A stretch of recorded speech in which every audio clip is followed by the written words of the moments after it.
Reddit Ask Me Anything. IAmA, Retired Cat Burglar. Ask Me Anything. Well, I quit the practice quite a while ago, but perhaps I can satisfy any burning questions any of you may have. Questions about safety, the answers to which will probably terrify you. The why and how, or just about anything, are quite acceptable.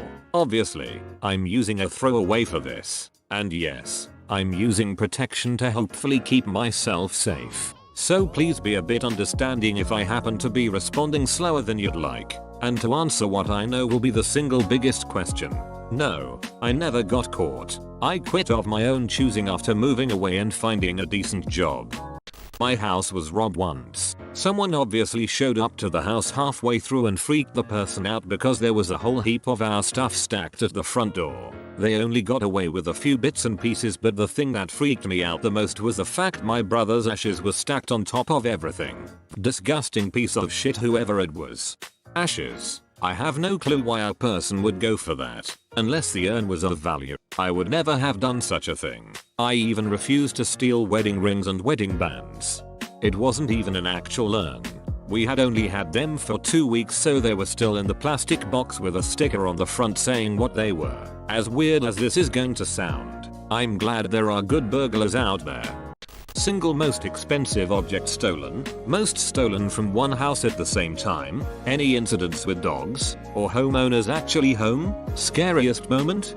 Most expensive object. A gold watch. I could have grabbed a diamond wedding ring, but even I had standards. Most stolen from one house was around $1,000. And dogs? Let me give you the lowdown on dogs. They aren't protection or security. A dog can be easily tamed usually. Act friendly, give it a few rubs, and they'll happily follow you around. If that doesn't work, after my first run-in with an annoying dog, a small, yappy dog, I started carrying rawhide sticks with me. That stopped them very fast. Also, on the topic of dogs, if you want a security dog, get a small, loud dog that barks at almost everything. Big dogs may look scary, but considering most people don't like the chance of their dog turning on them, the dogs are either very tame or chained up. Small dogs, however, bark a lot. Those were the only ones I was ever worried about. Even then, as I said, a stick or two of rawhide and they were down for the count. Scariest moment? I tried climbing up on a deck roof to get in an open window and slipped. I caught myself, and I was only on the first floor roof, but my heart was pounding that entire hit as it had never been in any other. Apparently the best security animals are geese. Will start honking at anything and can't be bribed. The fact that a person had a flock of geese in their home to begin with would probably scare off most crooks. Are you ever afraid of a homeowner with a gun? That's about the only thing I was truly afraid of. Just out of curiosity, from your point of view, would a homeowner be in the right to kill you if he or she were to catch you in the act? Did you consider your life forfeit when you entered a home, or did you never really think about the dying part? I never did come to terms with that question, and I've thought about it quite a bit over the years. Would they be in the right? Yes, in my mind, I don't know. I considered what I was doing a do or die situation, so I felt that what I was doing was forgivable. But I don't think I would have held any grudge against a person who shot to kill. To be fair, though, I would fall to the ground and beg and plead like a little baby, at which point, if I had not already been shot, killing me would be considered murder. Yep, you read that right. The laws in several states, including the one I was in, are so few-bred that shooting a person who has broken into your home but is in a position of surrender or some such nonsense is considered murder. I never really worried much about it, though, as I've said before, where I was in life at the time, there wasn't much left for or of me. How easy was it for you to enter targeted houses? What were your techniques? It was very easy. My method of entering was usually to find a decent backyard window and break it. Entering through there, I had secured duct tape, a sharp rock to an elbow guard, and would just hit the window. The worst times were when I forgot my gloves and had no way of opening the window. You'll be amazed at how many windows are painted shut, or were never meant to open to begin with. I had a pair of heavy mesh gloves to clear away glass at those times. And if I forgot them and couldn't find another means of clearing the glass quickly, I'd abort the attempt. I kind of pity those people more than the ones I actually robbed, because they would come home to a broken window, and that was it. Rather insulting, I'd think. Furthermore, they'd spend the rest of their lives wondering just what it was you stole.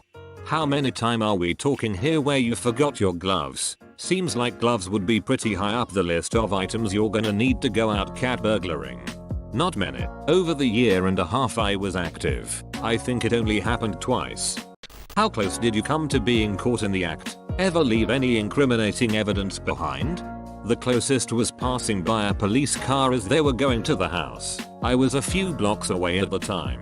I was never really close to being caught, but the question of it was always there. I would usually be in and out in under 5 minutes. Evidence? No, none that I can think of. I was never caught, so I guess I didn't leave anything incriminating. If I did forget something.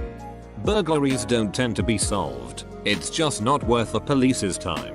Unless the homeowner catches you in the act, or the police just happen to see you climb through the window, then you're likely to get away with it. How accurate is Home Alone? I actually tripped on toys once. The room's curtains were drawn and the light switch was not very close to the door. I didn't carry a flashlight. I made hits during the day, and never really needed one. And when I went into the room, I stepped on, and broke, an old Dino Rider toy. Seeing that toy brought back a lot of memories, and felt worse for breaking that toy than I did for breaking into and robbing the house. Biggest haul, or weirdest thing you saw stole in a house? X. The weirdest thing I ever saw was somebody who apparently collected those wooden Indian statues from outside cigar shops. They had more than I cared to count. I cannot tell you how creepy it is to be in a house with those things lurking in the shadows, staring at you. That particular house actually scared me a bit, because I kept jumping, thinking the statues were a person. A statue would be in a random corner, and I would see it, and my heart would start racing. My biggest haul, probably around $1,000. I never went for electronics, just quick and easy pornables or cash. What's quick and easy pornables, and where did you look for cash? Quick and easy pornables are jewelry, for the most part, but I drew the line at wedding rings and wedding bands. I never stole a person's wedding rings. I would look for cash on kitchen counters, near the coffee pot, as well in the cupboards near it, around the area where keys were hung, in jars and boxes, especially ones on the upper shelves of bookcases, in bedrooms and bathrooms, on vanities and in the clothing drawers, under beds, under mattresses, under lamps. Yet, quite a few people hid cash under lamp pedestals, and just about anywhere that there didn't seem to be much collected dust, but was a small enclosure, small drawers and cabinets. Yes, I would take a glance at the level of dust in the house to get an idea for the well-traveled areas. I generally didn't bother with a safe, though. A lot of crooks do, if they have a vehicle available, but since I had to hoof it, lugging around a safe would be a bit too obvious. That's all? You master breaking into houses only to steal minor jewelry and change? I don't understand. How is this less than $1,000 worth risking your life record? He mentioned that prison was not a relatively great disincentive for him, as 3 meals a day and a place to sleep was more than he thought he would have been able to attain without stealing at that time. The house I live in with my boyfriend was broken into and most of our stuff stolen about a year ago, and it was seriously one of the most traumatic events of my life. We're college kids and lost pretty much everything we owned of any value. I still have trouble sleeping at night and have had to install alarms on everything. I just can't believe a human being could do that to another human. We're all in this thing together, just trying to get by. No questions. Just wanted to beach. I'm glad you stopped though. Cheers to your new job, and hope that goes well and you never feel inclined to return to the lifestyle. I'm going to give you the best advice for home security you will ever get. Window laminate, alarms, dogs, all of that are either useless or reactionary. The only thing that ever really shut me down were laminated windows. A crook's biggest weapon is speed, and their biggest enemy is time. If somebody were to try to break into your home and ended up hitting a window that was laminated, they would, in almost every case, run off. It isn't even all that expensive, especially since you only need to laminate the first floor windows, and any windows on a first floor roof on a 2-story house, such as a porch or deck roof. Don't waste money on alarms or dogs. Spend it on good window laminate put in by professionals, and you will be much safer. Nice try, window laminate sales guy. So that's what his new job is. Were there things that you looked for that made you select a property? Also, how did you offload hot items? Did you have a fence or random sales? How does that work? No cars in the drive or on the street. Plenty of windows on the garage to check for cars inside. Large windows on the front of the house, easy to see inside to case. No flickering TV computer. No music. Signs of a decent person. Well manicured lawn. Well tended flowers and a clean sidewalk and drive. It's 10 AM. You're probably at work. And an enclosed backyard. Seriously, the worst thing you can do, other than leaving everything wide open with signs announcing it, is having an enclosed backyard.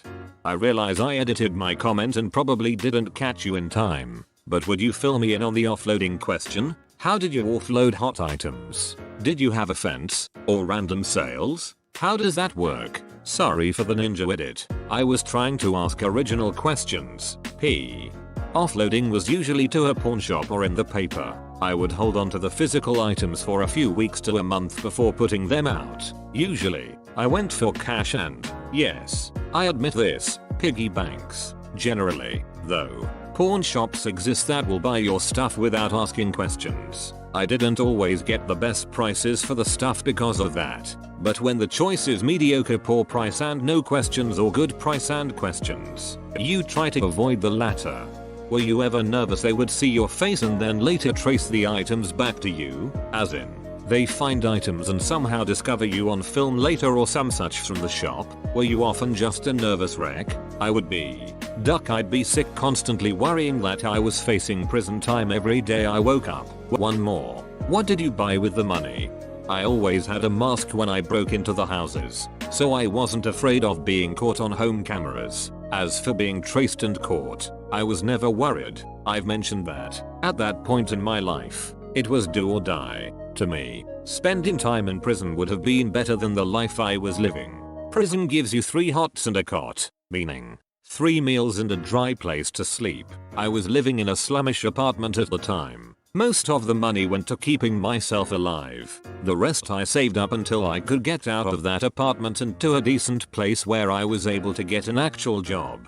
Honest question. I am armed. But if I encountered a thief, I would order them to stop and attempt to force their compliance. I'd react based on their actions from there. Escalation only when merited. Would you be likely to comply if you were startled by an armed owner screaming at you to comply? Or reject the risk of getting hit owner not caring about you, firing, and just run instead? For effect if it matters, it's an M4. Not sure if you would even care. If they had a gun, I'd do exactly as they said. If it was a melee weapon, and they were not blocking the exit, I'd try to escape. Any type of firearm would turn me into a blubbering wreck, though. But do not think this answer goes for everybody. Plenty of crooks will try to escape or defend themselves. If you catch a person breaking into your home, and you have a gun, shoot twice to kill. Do not attempt to apprehend them or stop them if you do not intend to kill them. If you want to do that, just hide and call the police. If you are going to confront somebody who has broken into your home, you do so with only one conviction. One of us is leaving this house dead. Any other reaction to a confrontation is a fool's gambit. Did you ever carry a weapon with you? Had you considered using it or threatening to use it when given the opportunity? Did you steal during the day-night? And did you study the houses and their occupants carefully to avoid confrontations? I had a pocket knife with a 3-inch blade, but that wouldn't have done much as a weapon against somebody in their home. It was mostly for cutting a screen or similar situations. I wouldn't have used it, though, as a weapon. If I had ever encountered a person, I would have just ran. My hits were during the day, usually around 10 or 2. People were at work, and it was either before or after lunch. Night hits are only in movies, books and jailed thieves. People are home at night, and far too many people have guns. I never made a night hit and never wanted to. As for studying, not usually. I might make a pass and then come back an hour or 2 later. But I usually just kept my eye out for obvious signs of nobody at home. No cars, no movement, no flickering TV computer, etc. The times I did do studies was usually when the houses were near parks, and I could watch for a bit longer without making people suspicious. Even then, though, I usually just watched the kitchen, if I could, for an hour or so. Exactly how many cats have you burgled? I've never burgled any cats, but if you count the dogs I've bribed, it's probably in the 30-40 range. I never actually stole them, though, just bribed. We talking doggy treats or horse tranquilizers here, browski? Rawhide sticks. Actually, it was easy to fit quite a few in a pocket, and they would satisfy pretty much every dog. No kidding, my mom always told me, a dog's the best burglar alarm you'll ever have. Guess she was wrong.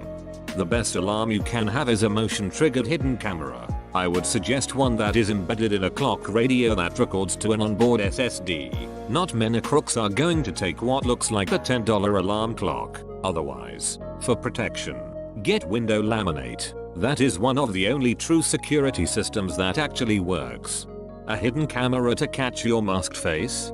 There's more information available than just the face, but the face is the biggest chance in catching a person. Height, weight, race, all of these are picked up by a camera, which can be a big help.